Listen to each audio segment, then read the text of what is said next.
Welcome to this lesson on leveraged buyouts, a powerful financial strategy used in corporate finance. A leveraged buyout, commonly abbreviated as LBO, is a method of buying companies primarily using borrowed money. Throughout this video, you'll learn how these transactions work, who conducts them, and why they're such an important part of the modern financial landscape. Let's dive into the world of leveraged buyouts and understand how investors acquire businesses with minimal upfront capital. An LBO is a transaction where a company is acquired using a significant amount of borrowed money to meet the cost of acquisition. Think of it like buying a house with a mortgage, but on a much larger corporate scale. The key characteristic that makes leveraged buyouts unique is that the acquired company's own assets and cash flows serve as collateral and the repayment source for the debt used in the purchase. Essentially, the company being bought helps pay for its own acquisition through its future earnings. This creates a powerful mechanism for investors to control large businesses with relatively small amounts of their own money. The capital structure of an LBO typically consists of two main components. First, debt financing makes up 60 to 90% of the purchase price. This is borrowed money from banks and lenders that must be repaid with interest over time. Second, equity financing comprises 10 to 40% of the total.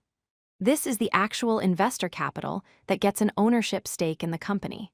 The high proportion of debt is what gives leveraged buyouts their name and their power.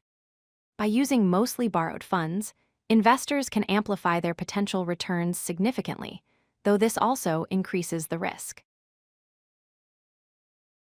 Several types of players conduct leveraged buyouts in the market. Private equity firms are the most common. These are specialized investment firms that raise capital from institutional investors and high-net-worth individuals specifically to acquire companies. Management teams also participate, often partnering with private equity firms or conducting management buyouts, abbreviated as MBOs, where executives take ownership of their own company.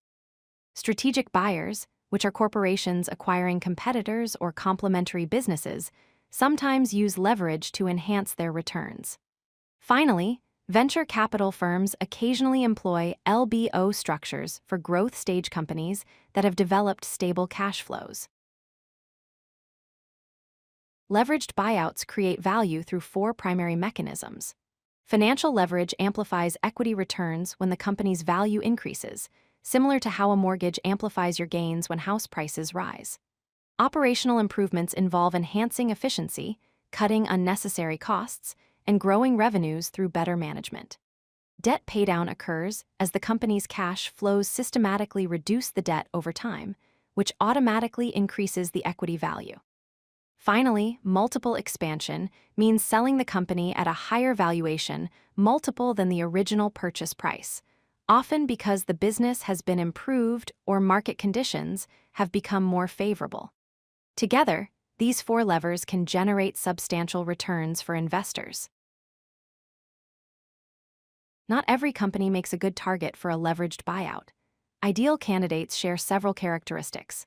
Strong cash flows are essential because stable and predictable cash generation is needed to service the debt payments reliably. Low capital requirements mean the business doesn't need constant reinvestment in equipment or inventory, freeing up cash for debt repayment. Market leadership with a strong competitive position and established customer base provides stability. Growth potential offers opportunities to increase revenues and improve margins over time. Experienced management ensures there's a capable team that can execute operational improvements.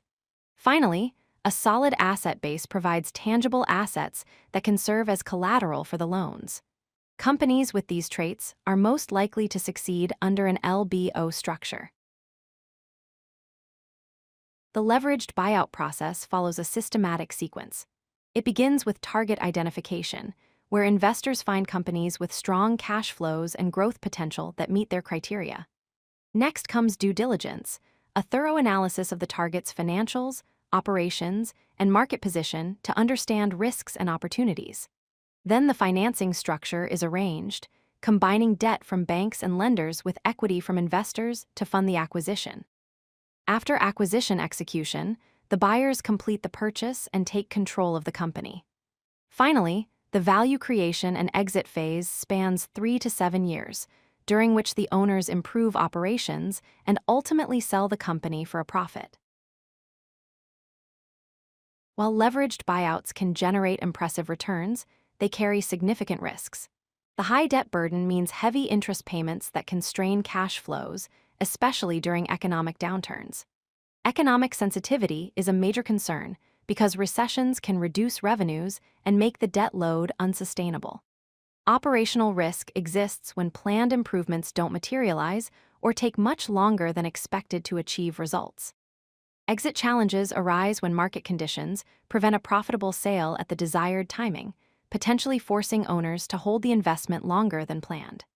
Interest rate risk becomes problematic if rising rates increase debt servicing costs and reduce overall returns. In worst-case scenarios, bankruptcy risk looms when the company becomes unable to service its debt, potentially leading to default and liquidation. These risks make careful analysis and planning absolutely critical. Several leveraged buyouts have become legendary in financial history. R.J.R. Nabisco in 1989 was the largest LBO in history at the time, valued at $31.1 billion, and was immortalized in the book and movie titled Barbarians at the Gate. Hilton Hotels was acquired by Blackstone in 2007 for $26 billion just before the financial crisis, but the firm successfully exited the investment in 2013. Dell Technologies went private in 2013 in a $24.9 billion deal where founder Michael Dell partnered with Silver Lake Partners to take the computer company private, restructure it, and eventually bring it back to public markets. These examples demonstrate both the enormous scale and the varying outcomes of leveraged buyout transactions. Let's recap the essential points about leveraged buyouts. LBOs use significant debt financing to acquire companies, and this leverage amplifies returns when things go well. Ideal targets have strong cash flows, low capital needs, and meaningful growth opportunities that make debt repayment manageable. Value creation comes from multiple sources: operational improvements that enhance profitability, debt paydown that increases equity value, and multiple expansion that captures market appreciation. However, the high debt levels create significant risk, especially during economic downturns when revenues may fall but debt payments remain fixed. Understanding these dynamics is crucial for anyone studying corporate finance or considering a career in private equity. Thank you for watching this lesson on leveraged buyouts. If you like this video, hit that like button and don't forget to subscribe. Visit codelucky.com for more such useful content.